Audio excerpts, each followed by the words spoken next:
గోవింద గోవింద గోవింద గోవింద.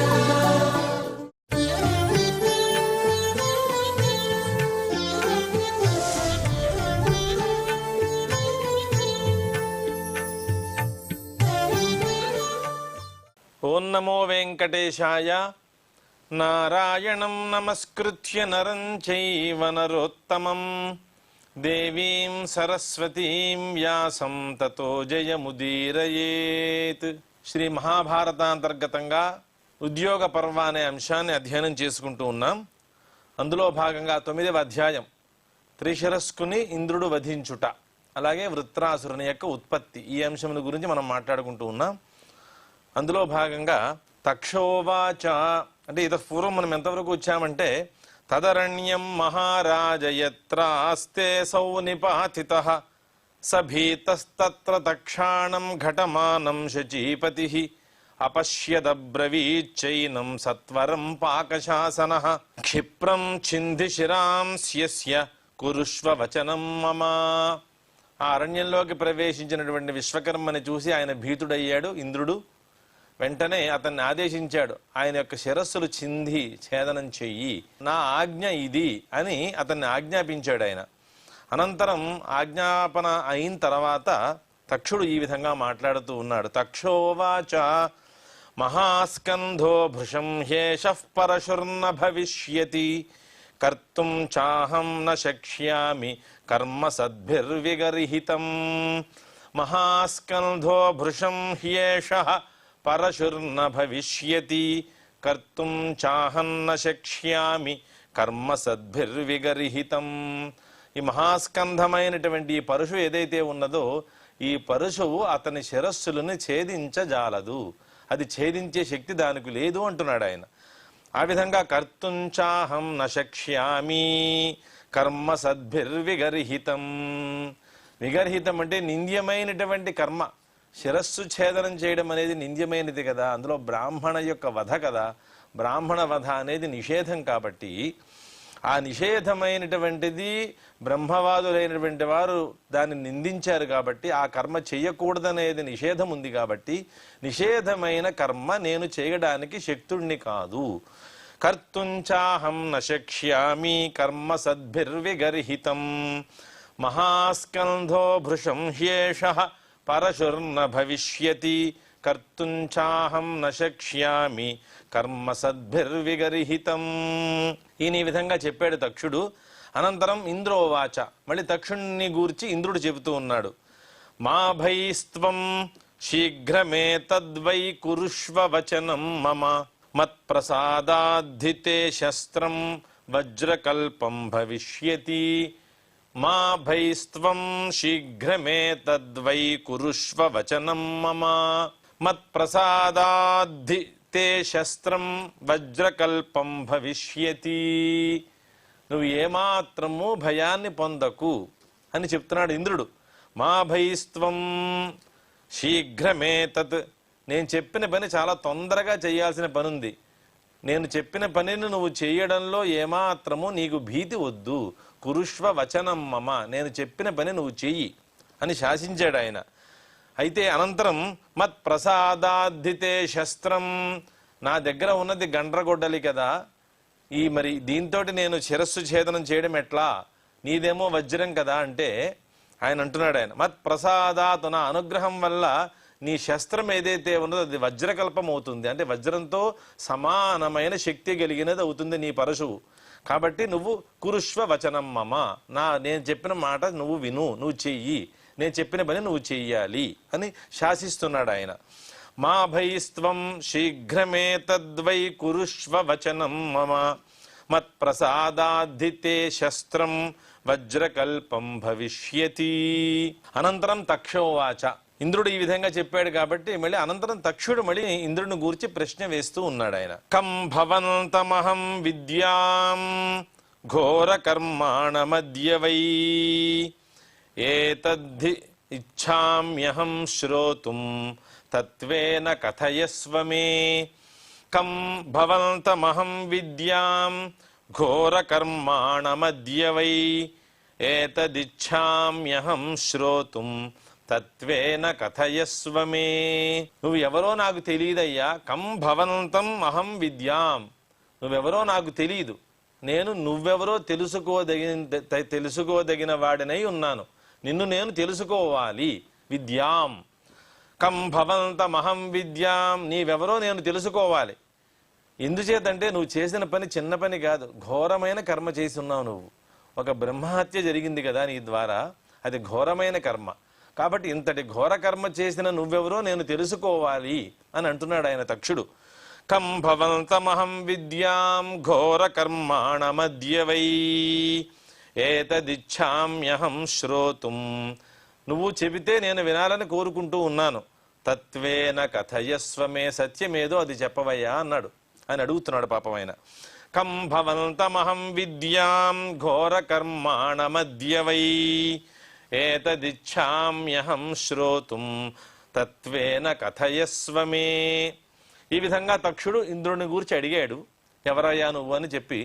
అనంతరం ఇంద్రుడు చెబుతూ ఉన్నాడు, అహమింద్రో దేవరాజః తక్షన్ విదితమస్తు తే కురుష్వైతద్యథోక్తం మే తక్షన్ మాత్ర విచారయా. అహమింద్రో దేవరాజః తక్షన్ విదితమస్తు తే కురుష్వైతద్యథోక్తం మే తక్షన్ మాత్ర విచారయా. ఈ విధంగా నేనెవరో నీకు తెలుసు అని చెప్తున్నాడు ఆయన. అహం ఇంద్ర దేవరాజ. నేను దేవతలకి రాజు, నేను ఇంద్రుణ్ణి. నేనెవరో నీకు తెలుసున్నవాడినే, నేను నీకు తెలుసున్నటువంటి వాడినే అంటున్నాడు ఆయన. అహమింద్రో దేవరాజస్తక్షన్ విదితమస్తు తే. నీకు నేను పరిచయం ఉన్నవాడినే. కురుష్వైతద్యథోక్తం. కాబట్టి నేను నీకు తెలిసిన వాడినే కాబట్టి నేను చెప్పిన పని నువ్వు చెయ్యి అని శాసనం. మళ్ళీ కురుష్వైతద్యథోక్తం మే. నేను చెప్పినటువంటి పని నువ్వు చెయ్యాలి. మా అత్ర విచారయ. ఈ విషయంలో నువ్వు ఏమాత్రమూ విచారించవలసిన అవసరము లేదు అని చెప్తున్నాడు ఆయన. అహమింద్రో దేవరాజః తక్షన్ విదితమస్తు తే కురుష్వైతద్యథోక్తం మే తక్షన్ మాత్ర విచారయా. తక్షోవాచ.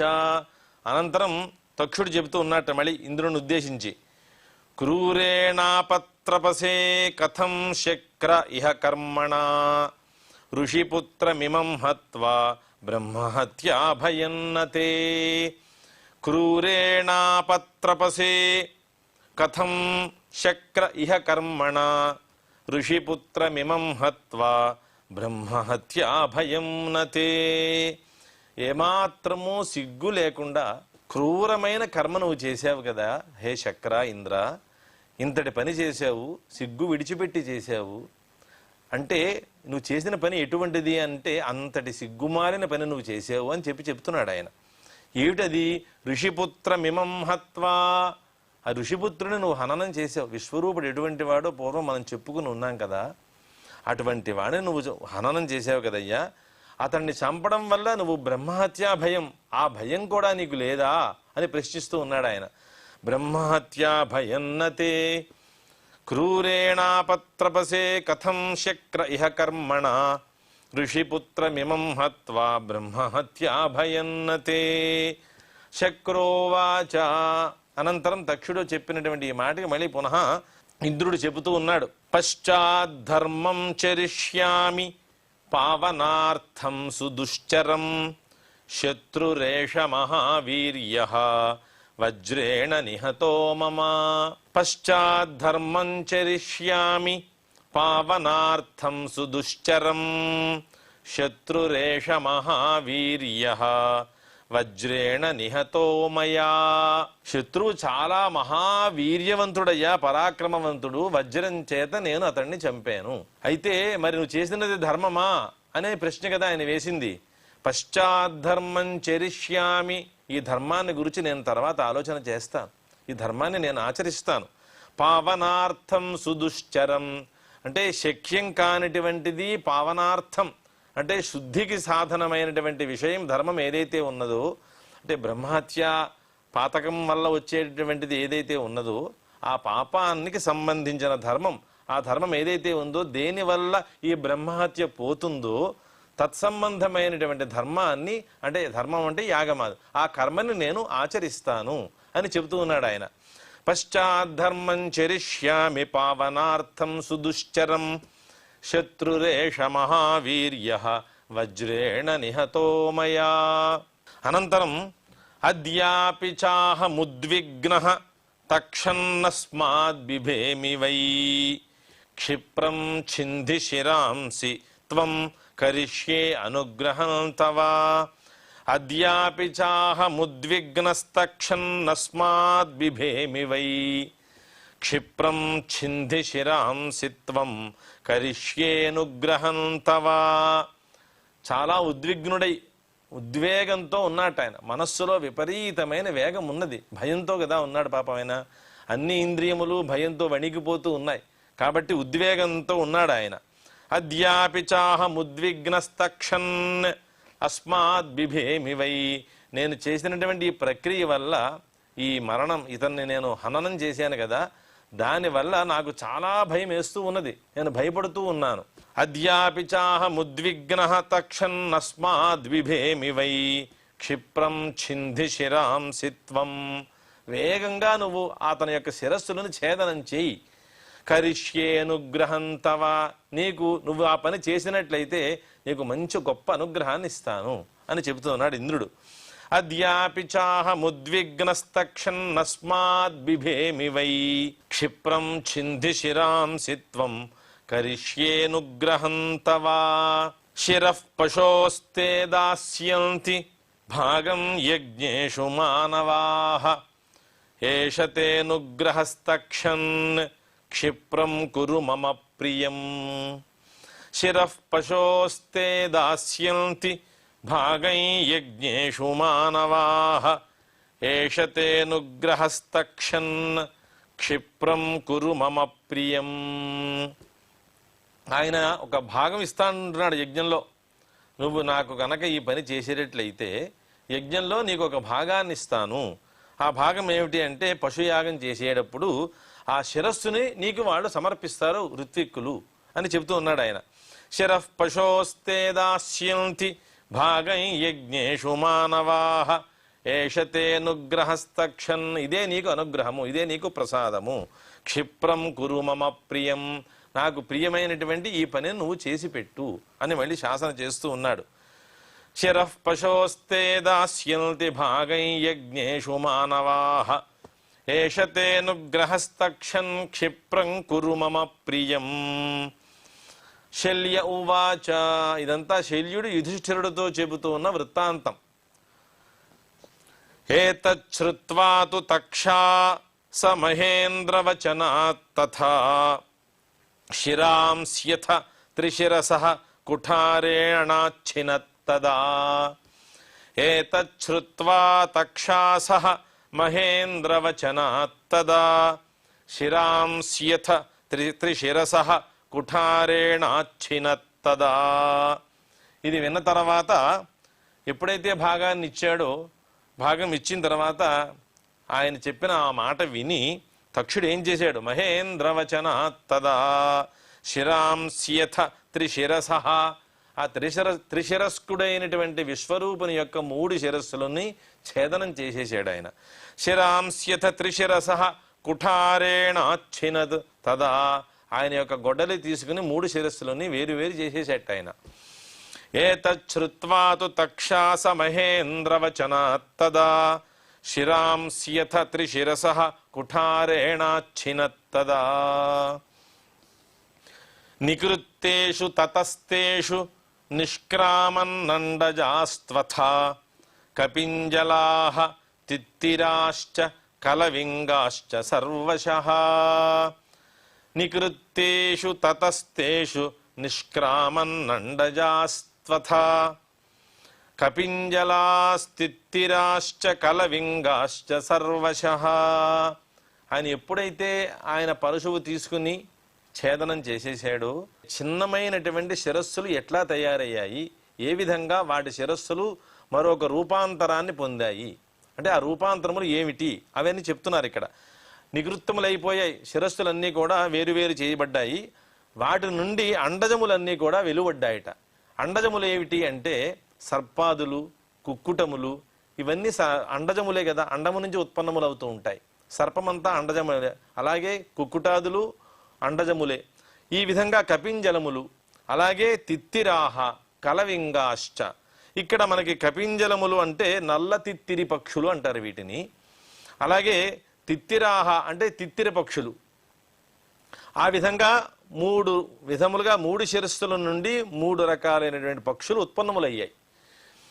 వికృత్తేషు తతస్తేషు నిష్క్రామన్నండజాస్త్వథా కపింజలాస్తిత్తిరాశ్చ కలవింగాశ్చ సర్వశః.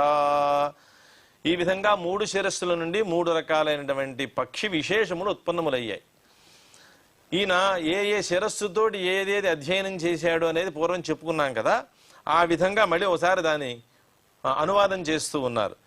ఏన వేదానధీతే స్మ పిబతే సోమమేవచ తస్మాద్వక్త్రాత్ వినిశ్చేరుః క్షిప్రం తస్య కపింజలాః. అంటే 3 రకాలైనటువంటి కపింజల, తిత్తిర, కలవింకాహ అనేటువంటి 3 జాతులు ఉత్పన్నములయ్యాయి అన్నాం కదా. ఏ ముఖం నుండి ఏవేమి ఉత్పన్నమయ్యాయి అనే విషయాన్ని ప్రారంభం చేశారు. అయితే ఇక్కడంతా పూర్తిగా మనకి వేదంలో చెప్పినటువంటి అంశములే ఇక్కడ అనువాదం అవుతూ ఉన్నాయి. పూర్వం మనం ఒకసారి స్మరించి ఉన్నాం. విశ్వరూపో వై త్వాష్ట్రః పురోహితో దేవానామాసీత్ స్వశ్రీయోసురాణాం తస్య త్రీణి శీరుషాణ్యాసన్ సోమపానగోసురాపానమన్నాదనం. ఈ విధంగా 3 శిరస్సులు విశ్వరూపుడికి ఉన్నాయి. అతను త్వష్ట్ర ప్రజాపతి యొక్క కుమారుడు. సోమపానం, సురాపానం, అన్నాదనం అని 3 రకాలైనటువంటి విధానములుగా ఒక్కొక్క ముఖంతో ఒక్కొక్క పానం చేశాడు. సోమపానం, సురాపానం, అన్నాదనం. ఒక ముఖంతో సోమపానాన్ని చేశాడు, ఒక ముఖంతో సురాపానం చేశాడు, ఒక ముఖంతో అన్నాదనం. అంటే అక్కడ చెప్పినటువంటి శాఖలో ఈ 3 చెప్పారు. ఇక్కడ ముఖంతో వేదములను అధ్యయనం చేస్తూ ఉన్నాడన్నారు. అంటే వాస్తవానికి శాఖాంతరంలో విషయాన్ని ఇక్కడ మనకి ప్రస్తావన చేస్తున్నారు. నేను చెప్పే శాఖలో ఈ విధంగా ఉంది. సోమపానగోసురాపానమన్నాదనం. 3 రకాలుగా ఆయన ముఖముల నుంచి ఆయన ఏం చేసేవాడు 3 ముఖములతోటి అంటే, ఒక ముఖంతో సోమపానము, ఒక ముఖంతో సురాపానము, ఒక ముఖంతో అన్నాదనం. ఇతను ఏం చేసేవాట? స ప్రత్యక్షం దేవేభ్యో భాగమవదత్ పరోక్షమసురేభ్యః. యజ్ఞశాలలో ప్రవేశించి ఋత్విక్కులందరూ ఉండగా మీరు ఇచ్చేటువంటి హవిర్భాగం దేవతలకే ఇవ్వండి, దేవతలకు ఇవ్వడం ద్వారానే మీరు శ్రేయస్సును పొందుతారు అని చెప్పేవాట ఆయన. అంచేదంటే దేవతల పట్ల ఒక ప్రీతి ఉన్నట్లుగా సభాముఖంగా మాట్లాడుతూ ఉండేవాడు. కానీ పరోక్షమసురేభ్యః, పరోక్షంగా ఏం చేసేవాట? ఇదే ఋత్విక్కుల దగ్గరికి వచ్చి మీరు ఇచ్చేటువంటి హవిర్భాగం అంతా కూడా అసురులకి సమర్పణ చేయండి అని చెప్పేవాట.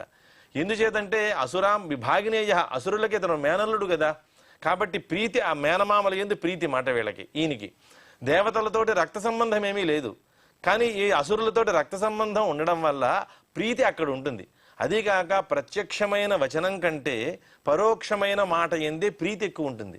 మనకి ఎవరైనా రహస్యంగా తీసుకెళ్ళి ఒక మాట చెప్పారనుకోండి, ఆ మాట మీద చాలా ప్రియం ఉంటుంది మనకి.